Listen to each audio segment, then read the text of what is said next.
John Spiteri il-Malti arrestat f'Operation La Vallette, rejd kbir ta' droga mill-Gwardja di Finanza fl-Italja, ġie arrestat mill-awtoritajiet Taljani. Il-korp tal-Pulizija qal lil One News li Spiteri ma ġiex arrestat f'pajjiżna. Spiteri huwa fost is-16 il-persuna li ġew arrestati fejn inqabdet mal-423 kg droga. Ma' Spiteri hemm arrestati 3 Albaniżi u Taljani. L-arresti saru f'Katania, f'Ragusa, f'Sirakusa u f'Kalabria.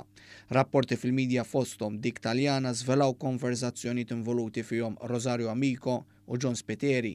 B'tal-ewwel instama' jgħid f'telefonata li Spiteri għandu joqgħod iżjed attent għaliex inkella se jinqabdu jispiċċaw il-ħabs. Hawnhekk mhux qed inġibu l-ħelu jew il-kejkijiet instama' jlissen darba minnhom Amico. Il-Pulizija fi sqalija timxi fuq it-teżi li Spiteri kien imexxi droga f'Malta li kienet tinġab mill-Albanija u parti minnha tinbieħ fi Sqallija u nofsinhar tal-Italja u parti oħra kienet tinbieħ lejn Malta. Din id-droga li kienet tasal f'Malta bil-baħar billi jintuża l-katamaran bejn Sqallija u Malta kienet tispiċċa f'ħanut tal-ħaxix f'Ħattart u f'garaxx fil-Marsa. Jingħad li l-Albaniżi kienu mħassba bi Spiteri, b'dan tal-aħħar beda jibża wkoll li se jinqatel. F'telefonata minnhom jissemma wkoll li ċirku kriminali kellu jeħles minn xi ħadd li qed ilablab mal-Pulizija. Il-Pulizija Taljana mbagħad tefet għajnejha fuq Rosario Amico li kellu anke lil ibnu jaħdem għalih.